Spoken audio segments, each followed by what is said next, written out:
Last time we spoke about Hong Rangan, the cousin of the Heavenly King, who made a long pilgrimage to get to Nanjing. When Hong Rangan finally made it to Nanjing, the Heavenly King rejoiced and began showering him with titles. Hong Rangan soon became the Shield King, but he drew the jealousy and resentment from the Loyal King, Li Xiujiang. Hong Rangan quickly went to work restructuring the movement, making dramatic improvements, and began a campaign to win over foreign support. A grand strategy was formed to break the encirclement of Nanjing, and it succeeded in a great fashion, bringing the Taiping closer to Shanghai, where a large foreign community awaited them. However, rumors spread that the Taiping wished to attack Shanghai, creating fear amongst the foreigners whom they sought to ally with. Could Hong Rangan turn the tides in favor for the Taiping? This episode is The Taiping Rebellion Part 7, Ward's Mercenaries and the Battle for Shanghai.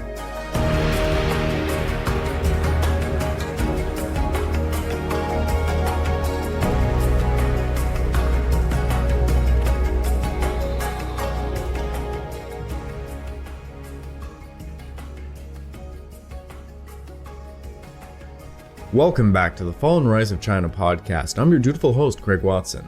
But before we can begin, I just want to remind you all that this podcast is only made possible through the efforts of Kings and Generals over at YouTube.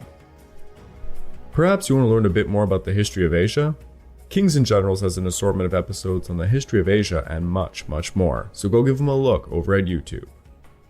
So please, subscribe to Kings and Generals over at YouTube and continue to help us produce this content by checking out www.patreon.com/kingsandgenerals.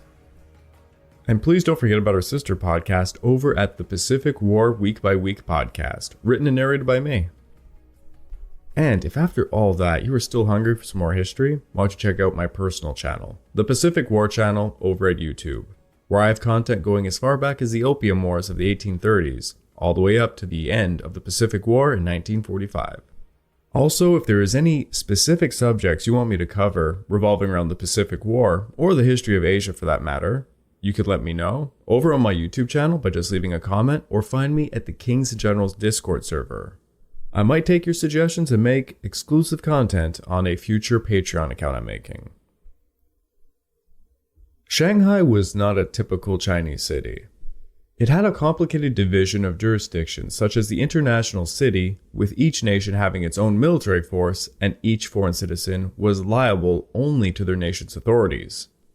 Trading vessels came and left, exchanging not only cargo, but crews from all around the world. People from all walks of life came to Shanghai, and much like Mos Eisley, you will never find a more wretched hive of scum and villainy. Now, in 1860, just 12 miles due west of Shanghai, a group of irregular military men began to run drills in a muddy little village. There were around 200 Europeans and Americans in this unit, wearing a hodgepodge of uniforms. Some wore red coats and dark pants, typical British Marine getup. Others blue jackets and white bell-bottoms, like that of French sailors. Others tattered fabrics of merchant crews. For weapons, many had Colt revolvers, others sharp repeating rifles, and the reasons they drilled was because they were going to capture the Taiping-held town of Songjiang, which was 10 miles further away from Shanghai. Alongside Qingpu, Songjiang was a strategic walled town and a necessary stepping stone for one to invade Shanghai from Hangzhou or Suzhou. This motley crew of mercenaries were being paid for by a banker named Yang Fang at an incredibly high rate of $100 per month per man. On top of their handsome salaries, these men were promised rewards of hundreds of thousands of dollars if their unit was able to defeat the Taiping garrison at Songjiang, alongside anything else that they could get their hands on for loot. The commander of this unit was an American named Frederick Townsend Ward. He was 29 years old, from Salem, Massachusetts, and he had deep black eyes and a thatch of unruly raven-like hair worn long over his ears. Ward's army was modeled on the so-called filibusters, those American soldiers who frolicked in Latin America in the 19th century. Ward was not drawn just by the money, but also by the dream of establishing a new state to govern. Ward had been frustrated during his military career. He had failed to gain admission to West Point in 1846, and he spent a year at Norwich University, a private military college in Vermont, without even graduating. His real military training came informally, in Central America in 1852, when he enlisted with the infamous William Walker, who led a small army of Americans to fight a civil war in Nicaragua, to overthrow its government with the intent to form a new Yankee state. Ward fought hard for Walker, but he left his camp to form his own, while Walker conquered Nicaragua and installed himself as president in 1856. It was a short-lived state, to be sure. 4 years later, the British captured Walker and arrested him for breaking neutrality laws. Meanwhile, Ward traveled to Shanghai to launch his own venture against the Taiping, while his former mentor was executed by firing squads in Honduras. The Taiping-Qing Civil War was a fantastic opportunity for a would-be filibuster, and initially Ward came to China to join the rebels and overthrow the Manchu. However, upon making it to Shanghai, making contact with the Taiping proved difficult. Ward first found work aboard a French steamer named Confucius, hired by some wealthy Chinese merchants to protect them against Yangtze pirates. Eventually, Ward and the captain of the Confucius found themselves employed by local military authorities. Thus, Ward ended up selling his sword to the Qing. They saw in him some leadership qualities and had him begin recruiting Europeans, Americans, and some Filipinos to create a mercenary force to defend the region outside Shanghai. His army was strictly illegal, a complete violation of the neutrality laws. His force of mostly deserters could not even be treated for wounds in Shanghai, lest they all be arrested. Now, despite the small size of his force, the practically mythical belief in Western arms being vastly superior led many of their enemies to simply surrender upon seeing a Caucasian opponent. Ward's army was meant to be the spearhead for a 10,000-strong Qing force that followed behind it as they invaded garrison cities. Ward's unit attacked Songjiang in April of 1860, and it did not go very well. With zero artillery to blast open the gates, Ward planned to sneak over the city walls under the cover of darkness using scaling ladders. However, Ward's men got so shit-faced drunk before their daring attack that all of their singing and swearing alarmed Songjiang's defenders when they were approaching. As they tried to climb, the Taiping cut them to pieces.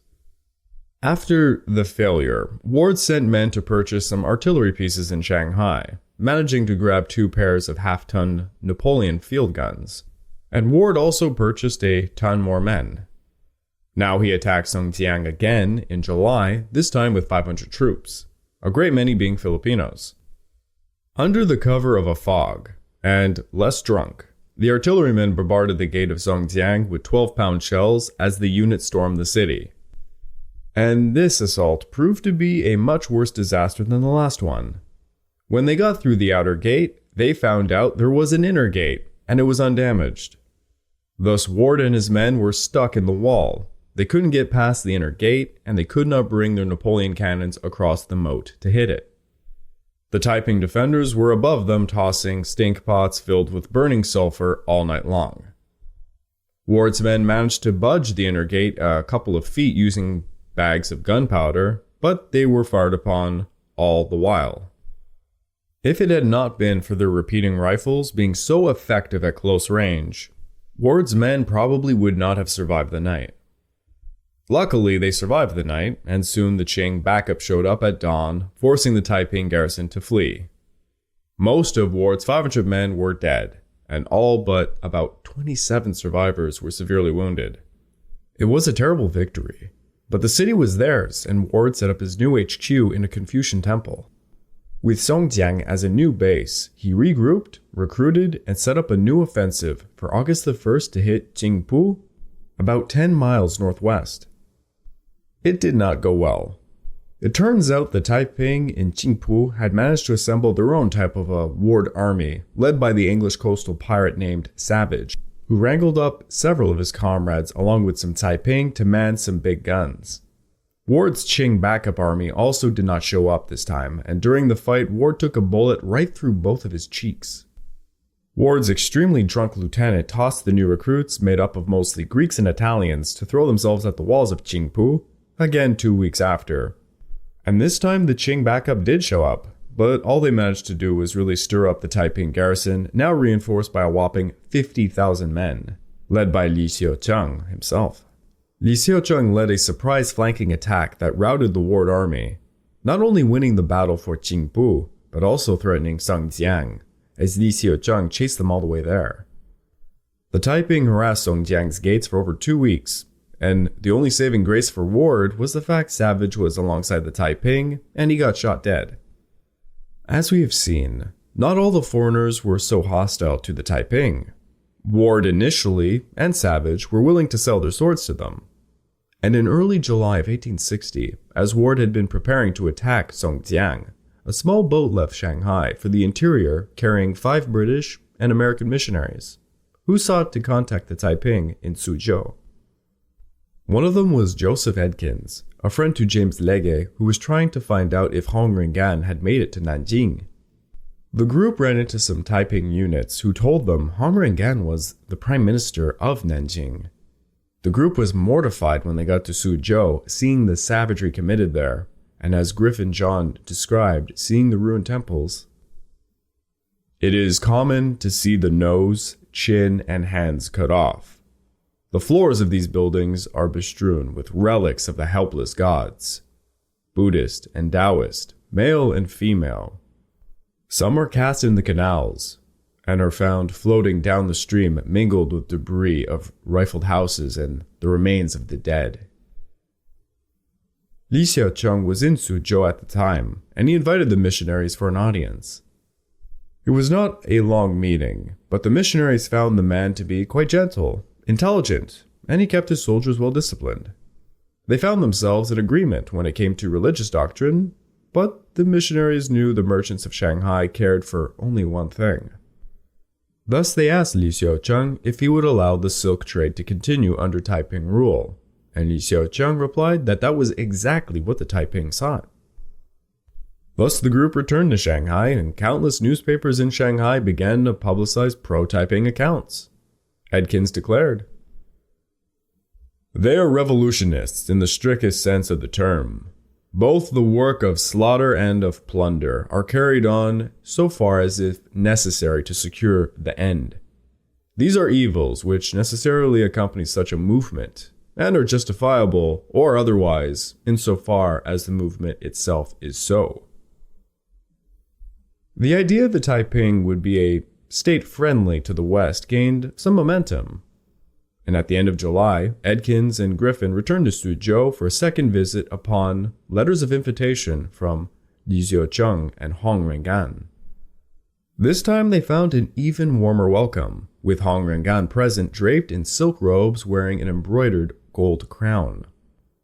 Hong Rangan insisted they do not kowtow nor kneel, as this was not the Western fashion, but instead give him a hearty handshake, and he dismissed the servants so that they could talk more freely.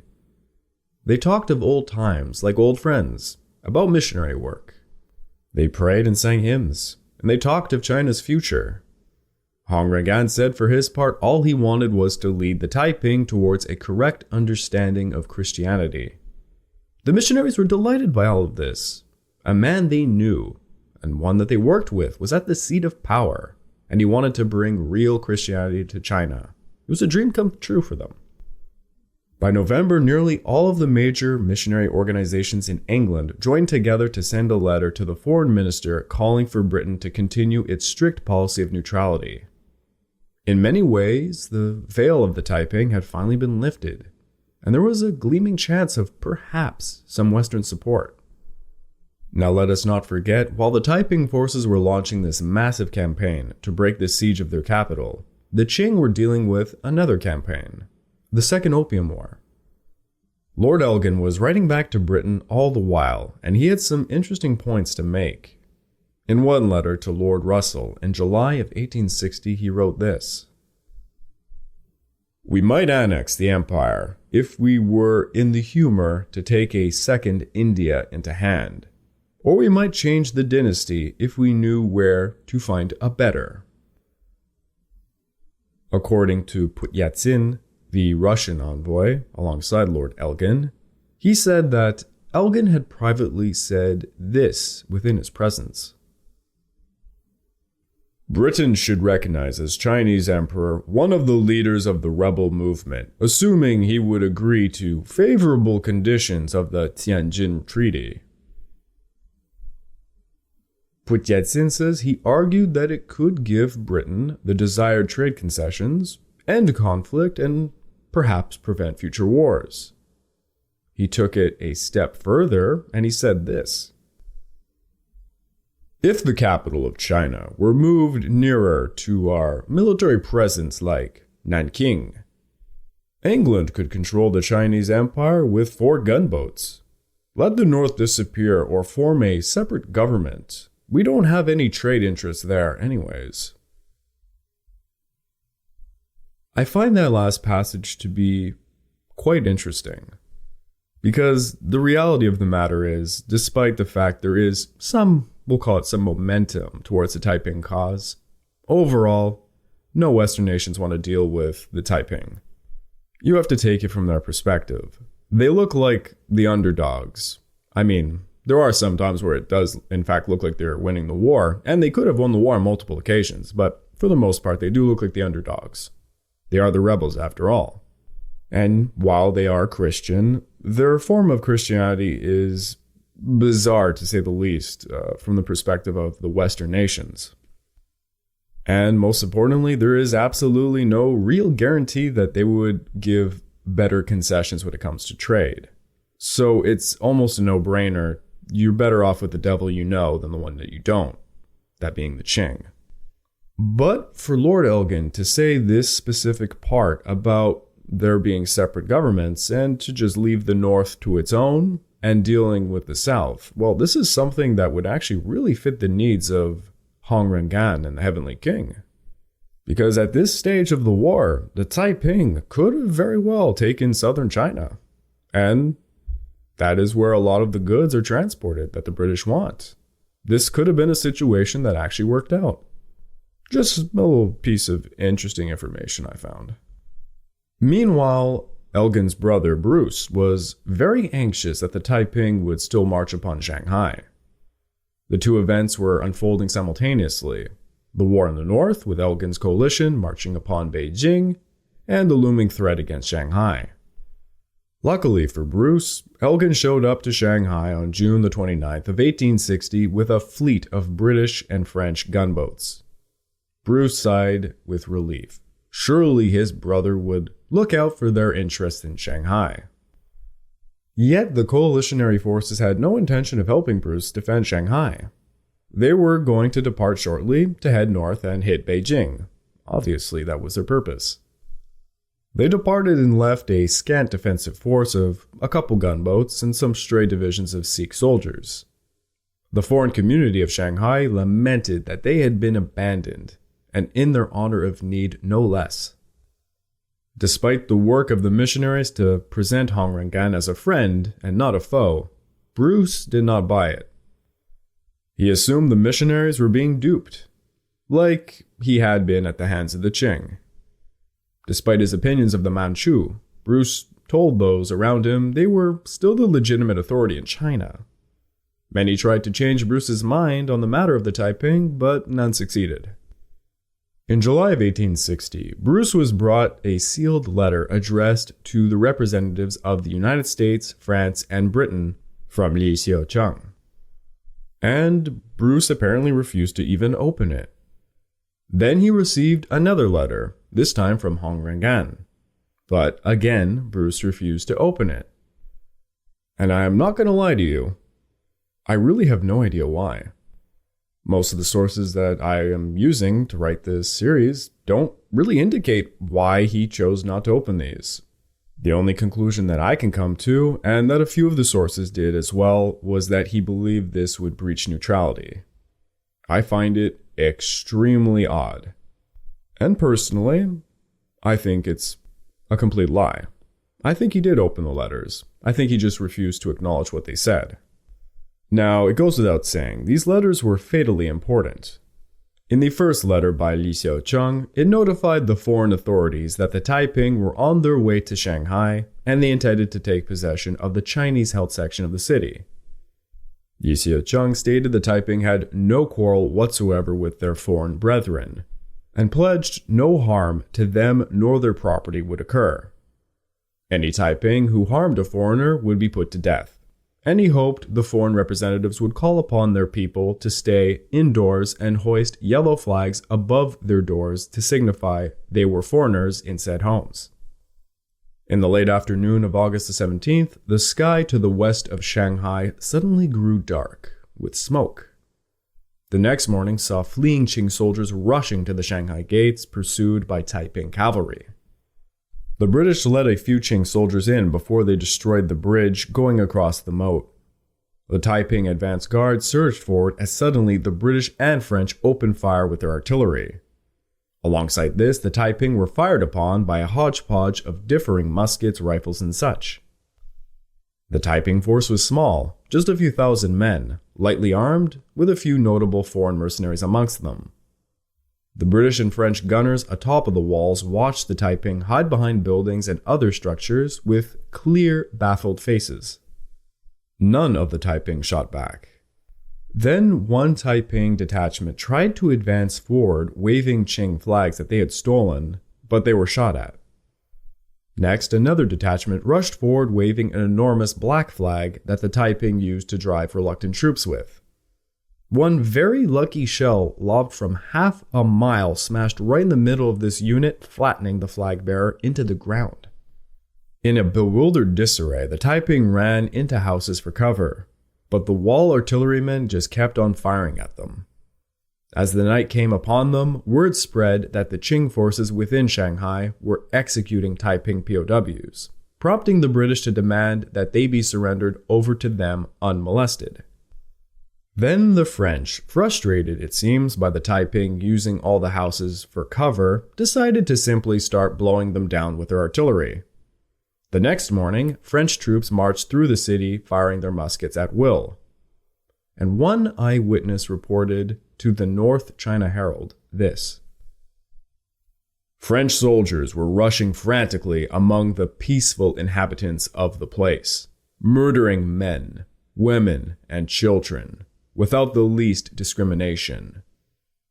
One man was stabbed right through as he was enjoying his opium pipe. A woman who had just given birth to a child was bayoneted without the faintest provocation. Women were ravished and houses plundered by these ruthless marauders without restraint.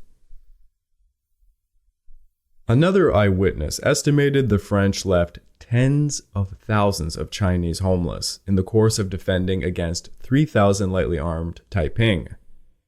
The Taiping force retreated, but the suburbs of Shanghai burned for days as the Europeans claimed a, quote, victory. The Taiping attack on Shanghai honestly did more to build sympathy for their cause. The newspapers ran rampant with stories about how the Europeans fired upon a group who called themselves Brethren and did not even fight back.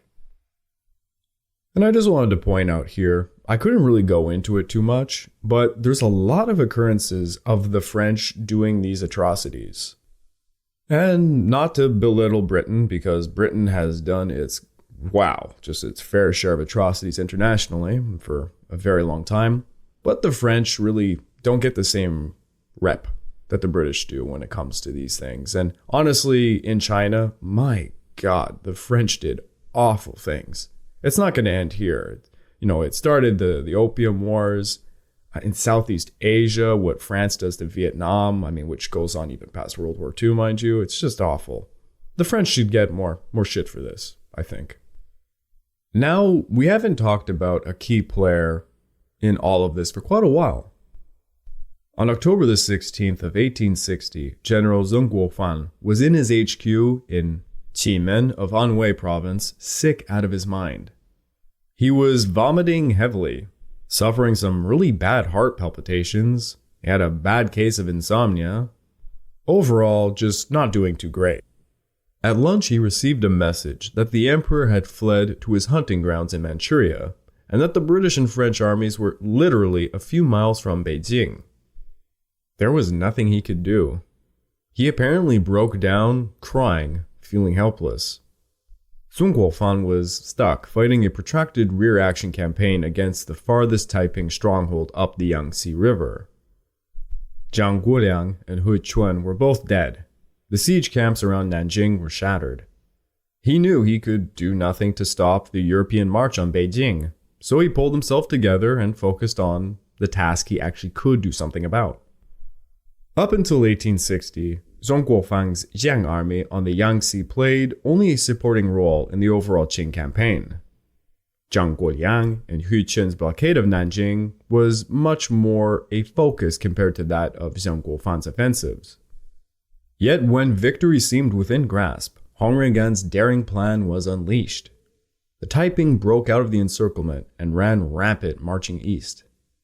In the leadership vacuum that ensued, Zhang Guofan's time had finally come. In June of 1860, Emperor Xianfang appointed him as Governor-General of Anhui, Jiangsu, and Jiangxi, the provinces most ravaged by the Civil War. By late August, the emperor named him Imperial Commissioner in charge of the military affairs in those three provinces and the new commander-in-chief of the Qing dynasty's forces in the Yangtze River Valley. And again, boy oh boy, the Chinese love bestowing so many titles on a single person. That tradition just keeps living on, it seems. The frustrations of having to constantly provide for his Yang army was beginning to ease as the desperate emperor had no one else to really turn to. After years of scrambling to make his army's ends meet, while the Green Standard Army enjoyed full funding and support, now Zhang Guofan was in charge of both military and civil administrations for the primary theater of war.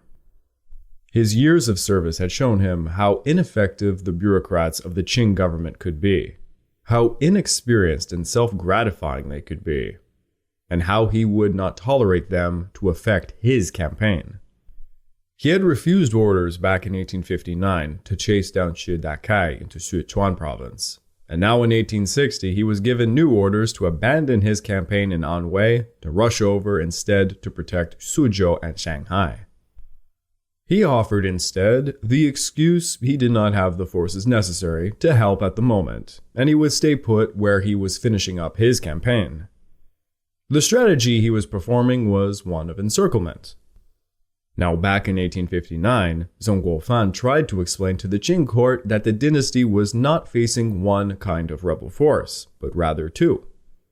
The roving bandits constantly moving, and the pretender bandits, those who actually sought to attack Beijing and take the Dragon Throne. Xue Dakai and the Nian rebels, and numerous vagabond armies on horseback were, quote, roving bandits. The only way to fight roving bandits was to hold a position and try to blunt their momentum. But for the pretender bandits, the most important being the Taiping, of course, with their capital in Nanjing, you could only defeat them by, quote, severing their branches and leaves. What he meant by this was you had to cut off their foraging armies, i.e., their logistics, before crushing them. He pointed out that the Green Standard Army had failed to encircle Nanjing completely. There had always been a single pathway open to them. He argued Nanjing must be completely encircled, and once that was met, the Qing forces would gradually conquer the fortified cities along the Yangtze one by one. He sought to begin with the brave king's base of operations, Anqing in Anhui province. Anqing had been under Taiping control since 1853, and was the farthest stronghold up the Yangtze. It protected both the river and land approaches to Nanjing, and thus it was a major choke point. As long as it stood, the Taiping in Nanjing could not be properly sieged. Anqing had to be crushed. Now this was not going to be any simple task. In 1860, Zhang Guofan had a force of 60,000 men, while the rebels had vastly more. Zhang Guofan could not contend with them in the open field. His intelligence reports indicated the Taiping were using irregular formations known as crab formations. This was a cluster of troops in the middle, the crab's body. and 5 lines reaching out on either side that could rapidly reconfigure itself as 2 columns, 4 columns, or cross-like configurations, like 5 phalanxes, depending on the enemy. There was also the 100 Birds formation, in which a large division would disintegrate into small clusters of 25 soldiers, each roaming freely, making it impossible for their enemies to figure out how large their force actually was. Then there was the Crouching Tiger, usually applied to hill terrains where 10,000 troops would hide close to the ground in total silence and then ambush their enemy as they passed through a valley, suddenly leaping up like a tiger. To defeat these innovative rebels would require manipulation of the battlefield. In every engagement, Zheng Guofan described the situation as being either a host or a guest. The host always enjoyed the advantage, such as being defenders of a walled city. The same situation could be said of a fortified camp.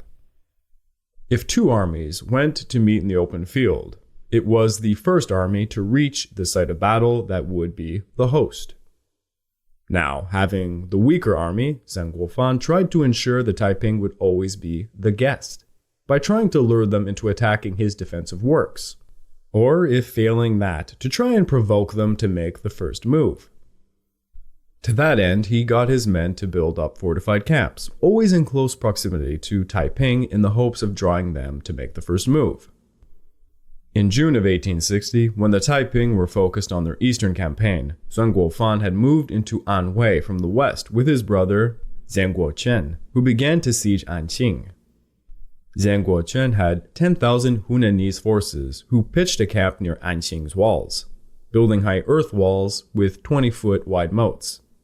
The idea was simple. They protected their fronts to the city and their backs from Taiping relief forces. For those who know more of their ancient Roman history, think of Caesar at Alesia.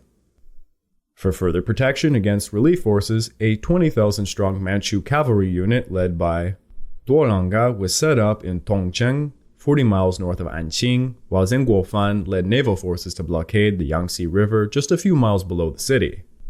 In late July, Zheng Guofan took the rest of his forces, 30,000 men, into the mountains south of Anhui, where he formed his HQ in Ximen, which is a valley around 60 miles southeast of Anqing. However, in the summer of 1860, everything changed, as the new war with the Europeans in the north erupted. Beijing sent orders on October the 10th instructing him to send his best field commander, Bao Chao, along with 3,000 troops to help Prince Zheng's banner forces fight the Europeans in the north. But Zheng Guofan believed without these men he would not be able to hold the encirclement of Anqing. It would also take Bao Chao until January to reach the area of Beijing, far too late to help. Thus, Zheng Guofan reasoned it was useless. Alongside that, if the Taiping were allowed to break out of Anqing, they would march upon Wuchang and threaten Hunan province again. So Zheng Guofan cleverly sent word back to the emperor asking him to choose another commander to come help in the north. And that message would take 2 weeks to get over to Beijing, over 800 miles away, thus earning him at least 4 weeks' time. October was quite depressing and cold for Zheng Guofan. The Taiping and Anqing apparently had plentiful stores and could wait quite a long time for reinforcements. One of his most beloved commanders, holding a garrison in the nearby town of Huizhou, was overrun by Taiping raiders, and reports indicated there were many Taiping forces encircling his base of Ximen. Then on November the 6th, he received a letter from a colleague in the north, stating the Europeans had successfully invaded Beijing and burnt down the Summer Palace. Zheng Guofan wrote in his diary, "I have no words to describe the depths of this pain." The 8-banner army lost to the Europeans, and now he was all alone commanding a breaking army. All he had left was this damn Anqing campaign. We will come back to the plight of Zheng Guofan soon, but now we will be venturing back to the situation in Shanghai. On August the 21st, 2 days after his men were sent back from the walls of Shanghai by the European grape-shot and shells, the loyal king, Yi Xiuzheng, wrote a very angry letter to the British and American consuls there. "I came to Shanghai to make a treaty in order to see us connected together by trade and commerce. I did not come for the purpose of fighting with you. Li Xiaocheng accused the French of setting up a trap, stating a few of them had come to Suzhou earlier that year, inviting the Taiping over to Shanghai to establish relations. He could not believe the French would be deluded by the Qing demons and betray them. He said he heard reports of the Qing sending large amounts of money to the French to defend Shanghai, and it seemed they were sharing that money with the Americans and the British, since they opened fire on his men also. He went on to say the event could be forgiven in the case of his fellow Protestants, but not of the French. Oh no, there would be a day of reckoning for them when the Taiping took control of all of China. Yet he finished his angry letters, swallowing his pride, and said the Taiping still sought friendly relations with their Christian brethren. Although it was a letter from Li Xiaocheng, in reality it was the sentiment sent by Hong Rangan, whose entire strategy depended on gaining support from the British and Americans in Shanghai. They needed to buy steamships to control the Yangtze riverways. Yet Li Xiaocheng hated Hong Rangan and began to talk with his inner circle about how foolish Hong Rangan was, thinking that the foreigners would ever help them. The unexpected conflict with them at Shanghai proved his point, and thus a rift was widening more so between the two leaders. Hong Rangan, for his part, blamed Li Xiaocheng and not the foreigners, stating they must have heard of Li Xiaocheng's belligerent attitude towards them before he showed up, and thus they assumed he was going to attack. Despite the two men's bickering, they both knew Shanghai needed to be secured for its rich financial stores, and to be a point of which the Taiping could purchase weapons from the West. It was now up to Hong Rangan to smooth things over with the foreigners. A letter was sent to the foreigners of Shanghai stating they wanted to open up trade and that they had vast amounts of teas, silks, and other desired goods. The letter asked why not make a treaty, perhaps with the United States. John Griffith went over to Nanjing and returned to Shanghai in December with an edict from the Heavenly King, written in imperial vermilion ink on yellow satin, welcoming the foreign missionaries to take up residence in Nanjing. It was a very interesting gesture, given the British were so obsessed with having the same thing in Beijing, only to be continuously thwarted by the Qing court. However, the missionaries were reluctant to go, because no formal communications had ever been established between Nanjing and Shanghai. Thus, to go meant they would be at the mercy of the rebels. On December the 2nd, Lord Elgin returned to Shanghai in triumph after marching upon Beijing and getting Prince Gong to sign the treaty. He quickly learned from his brother how the Taiping threatened the city. But the treaty had been signed with the Qing, and the letters from Hong Rangan and the Heavenly King suggested the Taiping wanted no more hostilities with the foreigners at Shanghai. Thus, everyone expected no further conflict to occur, and the European coalitionary forces that had marched upon Beijing were disbanded and sent home. By the end of December, half of the British forces were already returning to India, and Britain with the others being stationed in Hong Kong, Tianjin, and the Daku forts, just in case Beijing decided not to meet their end of the treaty terms yet again. As for Shanghai, by the end of 1860, just 1,200 British soldiers were left in the city, and Elgin argued they were far too many.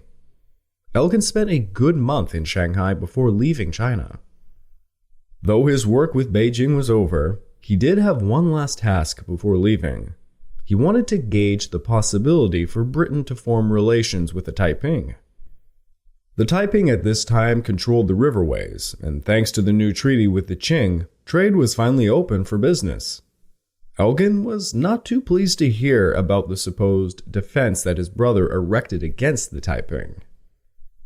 He was even more disgusted to find out about the damage caused by the French to the outer suburbs and the population of Shanghai. Elgin tried to counsel his younger brother that the Taiping were not necessarily all bad. He had this to say: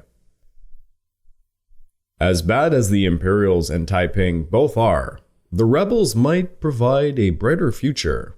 From what I have seen of the regions under their control, they exhibit honesty and power." He also rebuked his brother's refusal to read the Taiping letters, warning not to accede to any Qing requests for Britain to avoid contact with the rebels. It will never do to come under any obligation not to communicate with them on the Yangtze. It would be wrong in principle and impossible in practice. When winter came, Elgin had to leave China. He had no time to make another voyage up the Yangtze, so he left orders for Rear Admiral Hope to pay a visit to Nanjing to investigate if there might be a basis for relations between the rebels and Britain. Elgin knew it was a delicate situation. They had, after all, just signed a treaty with the Taiping's enemy. Thus, he added a private note to Hope. At any rate, it is clear that we must not become partisans in this civil war. For his part, General Hope, after defeating the Manchu, was quite open to forming relations with the Taiping. Meanwhile, the Taiping were consolidating their control over China's wealthy eastern province of Jiangsu. By September, they controlled every county around Shanghai, except for the parts under the protection of the foreigners. They were capitalizing on the people losing faith in the Manchu. They would make such proclamations as, "The Emperor of the Qing is the Emperor of a lost country, and his ministers are all the ministers of a lost country." And so the Taiping extended their control over Jiangnan, which encompassed the confluence of Jiangsu, Zhejiang, and Anhui.